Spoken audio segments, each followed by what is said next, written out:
Alright guys, welcome back to the channel. We're going over UFC Vegas 48 today. Main event is Walker versus Jamal Hill. First, let's say thank you to our sponsor, Tampa Bless, Home Team Do Good.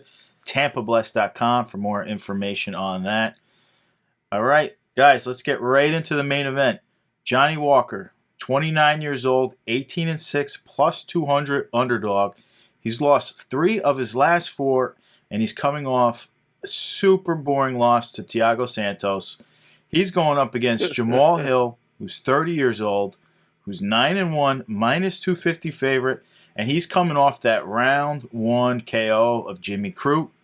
And his only loss is to the Bear Jew, Paul Craig, where I believe did he break his arm? I mean, I watched the fight, but I forget if he broke it or if it was just popped out. I think he broke it.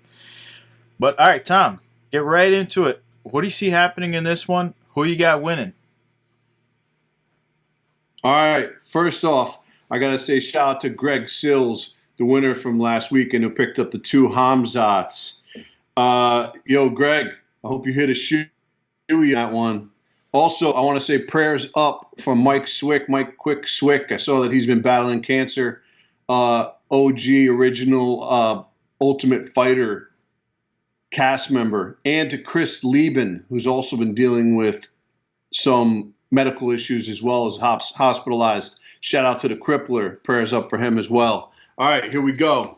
Johnny Walker, the Brazilian, 29, 6'5" in height, holds a 3-inch reach advantage over the American Jamal Hill, 30 years old, 6'3" in height. So not only does Johnny Walker have the 2 inches being 6'5" in height, but he's also got the 3 inches in reach. Johnny, 18-6 overall, UFC 4-3. He loses this, he's 500 in the UFC. He's a brown belt in BJJ, and he's fighting out of SBJ, Ireland, out of Dublin. Lost 3 out of his last 4, Johnny, and he's coming off that decision loss, as you mentioned. Pretty boring fight against Thiago Santos. But Thiago's definitely a high-end fighter, though.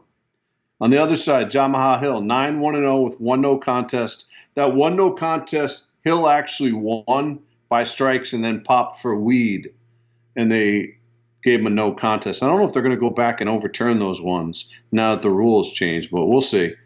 He's 9-1-0 overall with 1 no contest. UFC 3-1 with 1 no contest. He's a blue belt in BJJ, and he's coming off that round 1 KO win over Jimmy Crute, which was very surprising. Honestly, Jimmy Crute is no joke, and that was round 1 KO in December 2021, just a couple months back here. My pick, I think it's a good matchup, really. If Johnny lets his weapons fly and doesn't hold back and try to, strategize this thing, I think he's got a really good shot. That said, I'm going with Jamal here. I'm going with Jamal by round 1 strikes. I like it. Yeah, I pretty much agree. My thing is, on paper, this fight looks really close. The big problem I have is, who is Johnny Walker? Is he going to be explosive, exciting, how he entered the UFC and people were thinking this guy's going to be the champ? Or is he going to be this boring point fighter who really isn't that active to be a point fighter? And I believe he gets booted out of the UFC if he starts to go this way. I don't think fans want to see Johnny Walker as a point fighter. He was exciting. You know, that's they not, keep giving him headlines though. He's Johnny Walker, right? But you can't keep losing. You cannot keep losing in the UFC. That has a lot to do with his camp, as you mentioned. This is his second fight going over to Ireland in his camp, and his camp is trying to make him into this point fighter. He switched camps a lot. Actually, he lost a couple. He moved around. I remember he was up with GSP for a little while. He loses. He comes back down. He thinks he's going to be the best in the world. And so far, it's not panning out that way. Not at all. I'm totally leaning Jamal Hill here. I think that he's more active. I think he's a better striker. And I agree. I think he finishes Johnny Walker. And I think he probably does it in the first round. I think he moves forward. Walker tries his points. And he's not as good. We saw his only time losing was he made a mistake and he went to the ground with Paul Craig. And Paul Craig is extremely well versed on the ground. That guy is explosive all over, but on the ground, you don't want to go to the ground, Paul Craig, unless you're top tier, because he is top tier. But I think that was a learning lesson for him. I don't think he tries to do something like that again. I think they stay striking for the most part, and Hill's just a better striker, the more active striker. As you mentioned, Crute is a monster of a man, and he got sat down. And Johnny Walker, even though he's had a few fights where he gets up, he's definitely chinny. He gets sat down a lot in his fights. He doesn't have some crazy chin. I know he's taken some before and gets up, but he sits down, and you don't want to sit down too many times. This guy Hill is up and coming. Now, the card market, super soft on Johnny Walker. I got to sell on him. I had high hopes. It's just not turning out well, as I mentioned. 2019 Museum Collection, rookie auto. It was a redemption. So it's not too prevalent of a card per se. It's a little harder to get, but it's still available and it's cheap. Hill, on the other hand, he's really starting to stand out a little bit. Knocking out Crute was a big deal. Possibly beating Walker here is another big deal. You really start climbing the ladder with some of these wins of these other guys that were supposed to climb the ladder. I got a hold on him with the win and an impressive win here. I could easily change that, and we could get a buy rating on Hill. Definitely am favoring Hill in this one. Now let's move right on. We got a catch weight bout here. This is scheduled for 195 pounds. We got Jamie Pickett, 33 years old. He's 13-6 plus 220 dog here. He's on that 2-fight winning streak, last beating Joseph Holmes. I believe that was Joseph Holmes' first UFC match outside of the Contender Series. He's going up against Kyle Dawkins, who's 28 years old. He's 10-2, won no contest. He's a minus 275 favorite as it sits. And he's coming off that no contest to Kevin Holland where he won. That was a very weird fight if you watched it. I've watched it a few times. Holland that was the clash of heads. Yeah, the clash of heads. It was just weird because he should have called that fight a little earlier if you're going to call it. Not let Dawkins choke him out. It was just a little off. But I agree with the call because it put Holland on the ground, but totally different ball game. Tom, how do you see this one playing out here? All right, you got Kyle Dawkins, the American, on one side, 28 years old, 6'2" in height. The other side, the American, Jamie Pickett. Now, remember, this is a very late switch here. Pickett's jumping in for Julian Marquez, who was the original matchup. Pickett, 6'2" in height, same listed height as Kyle Dawkins, but Pickett holds a 4-inch reach advantage. Kyle Dawkins, 10-2-0 with one no contest. That one no contest being the clash of heads with Kevin Holland, as we mentioned. UFC, he's actually got a losing record. He's 1-2 with one no contest. He's a black belt in BJJ, a purple belt in Muay Thai under Dwayne Bang Ludwig, and he's never been finished. Both losses by decision here in the UFC. Jamie Pickett on the other side, 13-6-0, UFC 2-2. He's coming off a decision win over Joseph Holmes last month. That was a January 2022 fight. This guy's back. It's almost like it's about as fast as you can turn it around. And he's jumping in on late notice. So he's, props to Jamie Pickett, man. He's down. He's ready to go. He wants to get action. He wants to earn. He wants to earn and do his thing. What do I see here? I saw Dawkins say he expects to finish Pickett and earn a ranked opponent. I like Dawkins, but he may be a little cocky here. Don't get too cocky. You're 1-2 with one no contest. All right? Don't be talking crazy. Jamie Pickett's a serious fighter across from you. Don't overlook him. I'm thinking likely a decision either way. I almost want to pick an upset here. But, realistically, I could see Jamie maybe pulling out the decision as well, but I'm going to go with Kyle here. All right. Kyle by decision. Okay, yeah. I pretty much agree with that. Another tough matchup to really call here. I do like Kyle here. I like him a lot. But Pickett is learning how to use that size that he has, because he's a big boy in there, no question about it. And he's doing the Neil Magny. He likes to smother guys up against the cage, and it leaves it so he doesn't tire himself out, and he just avoids a lot of the big shots that way, because we know he'll go down with a big shot. We saw Beverly Hills beat him up with a big shot. So, Jordan Wright. So as long as he smothers these guys against the cage, clinches some knees, just stays active enough not to get it broken up, it's a path to victory. I think he could do that against Dawkins. I mean, it's a boring path to victory, but, you know, like you said, he's earning money. He'll get another W by his name. He'll be able to fight again without getting a big shot. It's a smart way to victory. Now, that's his one way to victory. I see the rest of this fight certainly panning out where Dawkins has a lot of advantage. I think he's improving every fight. That's the big thing. Even though 1 and 2, every time we see him, his skills look better. His brother quit the force, full-time training now. These guys are training more and more and more. They're getting more involved. I like the Dawkins brothers here. I like where this fight goes. You mentioned, I think he has a clear advantage on the ground. If he can get Jamie Pickett down, black belt in jiu-jitsu. I believe he can use his jiu-jitsu, get a submission, hold him on the ground, whatever you got to do. I also think he probably has better hands standing up. I got to lean to the decision victory for Kyle, because you don't want to get in too close against Pickett, because the guy does have range. But I think he can win. I think he can win. It's going to be, I think it's going to be a boring, grinded fight here. I hope I'm wrong, but that's how I see it. I don't think he goes out and finishes him like how he's talking, but hey, I hope he does. I'm taking Dawkins. I'm taking Dawkins in the decision myself.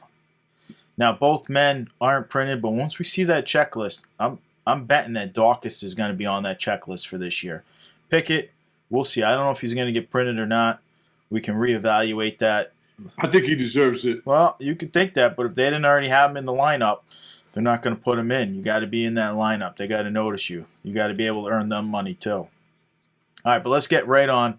Guys, I just want to mention also, this is kind of a lackluster card as far as stars go and guys that might be printed in the very near future. So we're only covering 4 fights. I just want to throw that out there for the guys who are watching. That's because they canceled. I think they canceled 6 fights. Well, they did cancel a lot of fights, but we just don't have a lot of those up-and-comers where we can say, oh, we might see this guy soon, or this guy's the guy to watch out for. It's a little bit quieter. Fazeev, it was supposed to be Fazeev. Yeah, listen, I get it. But let's go right into the middleweights. We got Joaquin Buckley, 27 years old, 13-4, minus 145 favorite. And he's coming off beating Antonio Arroyo. Now he's going up against Abdul Razak Al-Hassan, who's 36 years old, 11-4, plus 125 dog. He's lost 3 out of his last 4, but his last fight was a win over Alicio Di Churchirico in his last fight. Tom, how do you see this one playing out? I got to tell you, I really like Abdul Razak, even though he hasn't looked great recently. He's one of those guys that he's going to win by a TKO or he's not going to win. He's fun. I like him. He's where Johnny Walker should be. And so is Joaquin Buckley is the same exact guy. Yeah, but Joaquin he can go 3 rounds. Abdul, he's gassing out in that 3rd round. There's a high likelihood that the deeper this goes, is the worse it looks for Abdul. All right, go ahead. What do you got? All right. So on one side, the American Joaquin Buckley, he's only 27 years old. You know, definitely worth noting right there. Only 27 years old. He's 5'8" in height, 3-inch reach advantage over Abdul Razak Al-Hassan, who was born in Ghana, but he's fighting out of Texas. He's 36 years old, 9 years older than Joaquin Buckley. He's 5'8" in height, same listed height as Joaquin.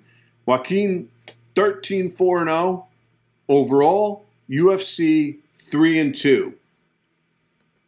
He win or lose every fight that he's had in the UFC was a finish for Joaquin Buckley. So both times he lost, he got finished. All 3 times he won were finishes. So he's all about the finish. He's coming off a round 3 KO punches win over Antonio Arroyo in September 2021. On the other side, Abdul, 11-4 overall, UFC 5-4. All of his wins are finishes.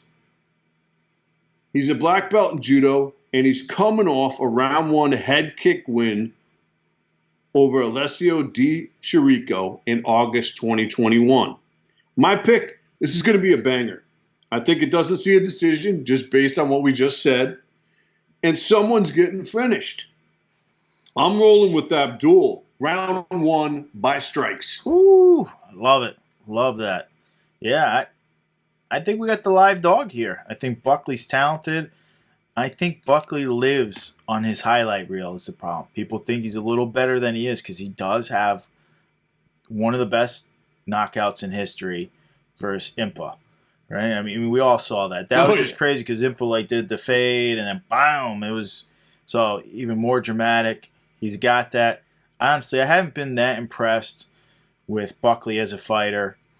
My man Holland lit him up in that fight, and I think Abdul can do the same. I think if you've never watched Abdul fight, you need to watch his highlight reels because that dude hits like a truck. He's basically a smaller version of Francis that just hasn't learned to refine his power. That's how I look at that dude. That dude is a tank. I also think this one has to be decided when you see the scales because Abdul is so big he misses weight all the time. I think Abdul needs to engage him, just march him down. Buckley has been very hesitant recently. I think the later this gets, though, the more it does favor Buckley. Buckley carries his power. Abdul's kind of, I don't want to say a one-rounder, but he's closer to a one-rounder than Buckley is. That's pretty much, though, the path to victory is Abdul power. Round one, I agree totally. Like I said, just watch the scales for this one. If Abdul doesn't look that good or he misses by too much or something like that, the dude is a muscular monster. I'm telling you, compare him to a mini Francis. All right. Now, the card market Buckley just printed in Prism. There's a lot of hype around them. I say use that hype. Sell Buckley. I'm not sold on Buckley at all. Sell him. And now Abdul, printed in 2017. Like I said, he's 36, and he just hasn't been able to figure out the few things that you need to figure out to win a little bit more consistently. So I also have a sell on my man Abdul, even though I'm a fan of Abdul. The guy he brings it every time. All right, moving right on. This is the last fight for us today. We got a bantamweight. We got the women's bantamweight. Got Jessica Rose Clark, 34 years old. She's 11-6. She's a minus 190 favorite. She's on that 2-fight win streak, last beating Jocelyn Edwards and Sarah Alpar. She's going up against Stephanie Eager, who's age 33. She's 6-2. She's a plus 160 dog, and she's last coming off beating Shayna Young. Tom, what do you got here for these two women? All right, you got the Australian Jessica Rose Clark on one side, 34 years old, 5'4" in height. On the other side, you got the Swiss Stephanie Egger, 33 years old, 5'5" in height, and Stephanie holds a 3.5-inch reach advantage. Jessica, 11-6-0 with one no contest overall, UFC 4-2. She's a purple belt in BJJ, and she's coming off a unanimous decision win over Jocelyn Edwards in October 2021. And that's 2 wins in a row, as Mark noticed. Jessica, another thing worth noting is she's never been finished in her career. Stephanie Egger on the other side, 6-2-0, UFC 1-1. She's coming off a ground and pound round 2 win over Shanna Young in October 2021. You know, this is definitely the best opponent Egger has faced yet. I feel like the UFC could have given Clark a higher ranked opponent. But that said, and they also have the betting line in Clark as well. But I'm going with the upset here. I think Egger is going to pull it out here and pull out a decision win. I'm going with Stephanie Egger by decision. All right. Yeah, well, this is where we disagree. And you guys got to beat me when it comes to getting the cards. I like Jessica here. I think now that she's learned how to really wrestle and grapple at that much higher level, I think she's got a few more keys to victory than she had before. We saw her in the last fight. She was all about wrestling. Super boring fight, but she got the job done. And if you take a look at Ager's last loss, it was Tracy Cortez. Cortez is all about heavy wrestling attacks. Hold her opponent down, just grind on them, try to get them with some elbows and stuff. Most of these girls aren't finishing a lot of their fights. I mean, some do, but not too many. I think the footsteps are clear here to follow. I think Jessica Rose Clark's been working on the wrestling. She's showing her wrestling skills. She's definitely getting better. And that's the key to victory, I think. I don't think you stand and bang with Stephanie Eger in this one. I think you just take her to the ground and work her. And I think Jessica Rose Clark has the power to do that.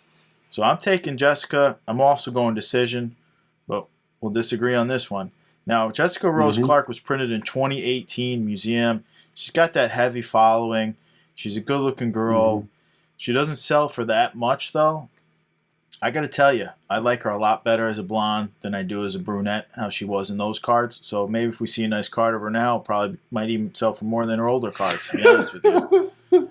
Yeah, I'm being serious. Sometimes the look of the card. That's an interesting angle, though, you took there. Yeah, like for the most men, it's all about the rookie card, maybe their first autograph card, but for some of the women, Paige Van Zandt and things like that, it's not all about just the rookie card. So Jessica Rose, though, she looks a lot better blonde to me. Maybe some guys like her as a brunette. I don't know.